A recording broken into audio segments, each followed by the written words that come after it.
one good thing about the winter is that it's easy to carry heavy items into the boat using a sledge.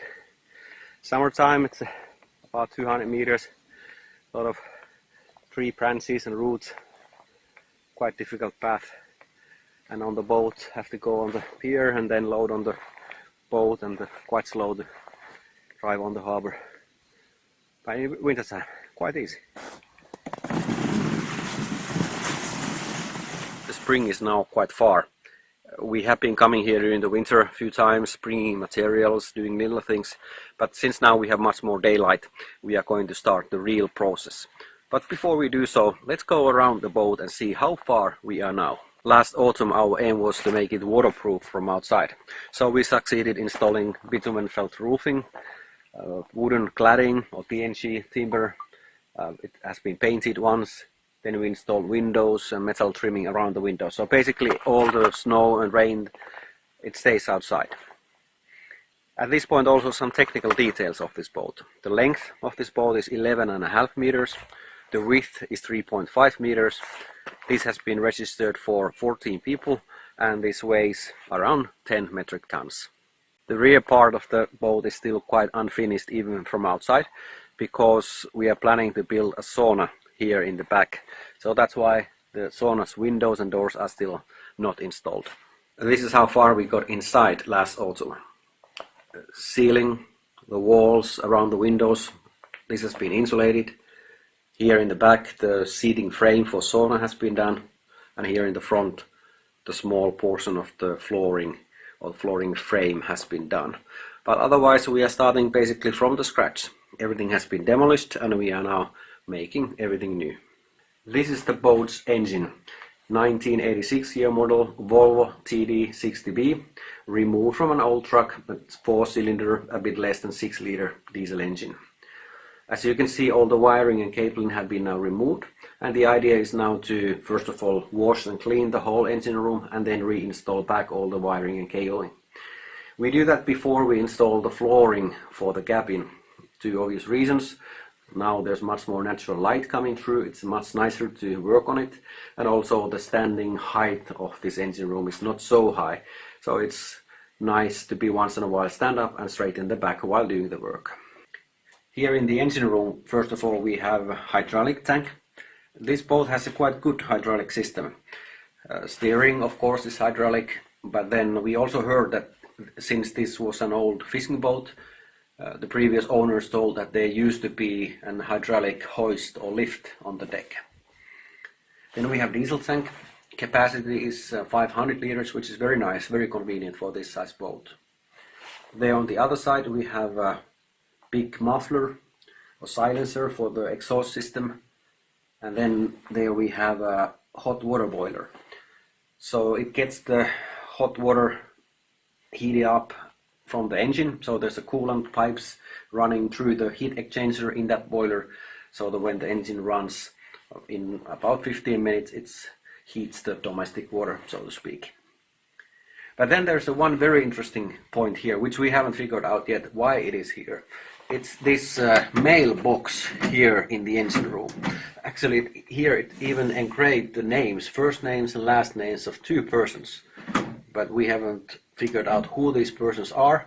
As far as we know, they are not the original manufacturers or owners of this boat. But for some reason we have a mailbox here. I was just wondering that how often the mail has been delivered, letters here. Birds are singing quite loudly. It's a sign that soon the ice will melt from the lake. But before it melts, the next project is to build a small deck here. At the moment we have this metallic rather steps, not a deck.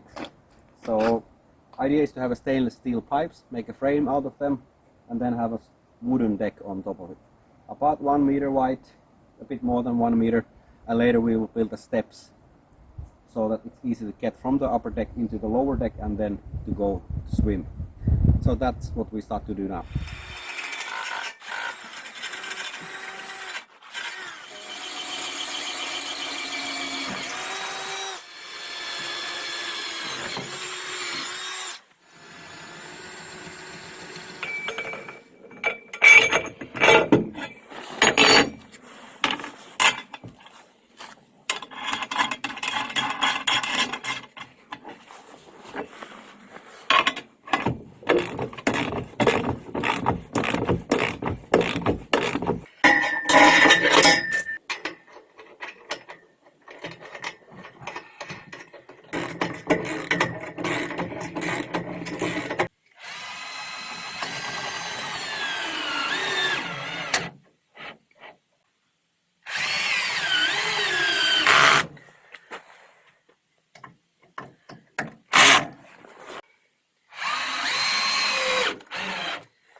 So the swimming deck is now ready.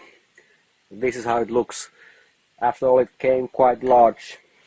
Well, we hope that our observations and calculations from last autumn are accurate, so that the back wave doesn't reach the deck level. Well, we'll see that in next summer. So as said, we have 4 stainless steel pipes as the frames, 50mm diameter pipes. They are supported with the bolts into the hull. And then additionally we have 6mm steel cables that are supporting the deck, so that even if many people stand on the deck, this will not bend. We also have these wooden steps. They are not fixed, but they have the stainless steel hooks on top of them. And we are not building any railing, because in the boat we have this railing and it's quite easy to grab from there. So sauna will be in the back of the boat, so it's quite nice and quite close from sauna to jump into the water, and also from the water go back into the sauna. And that's what we start to do next. We are going to build sauna.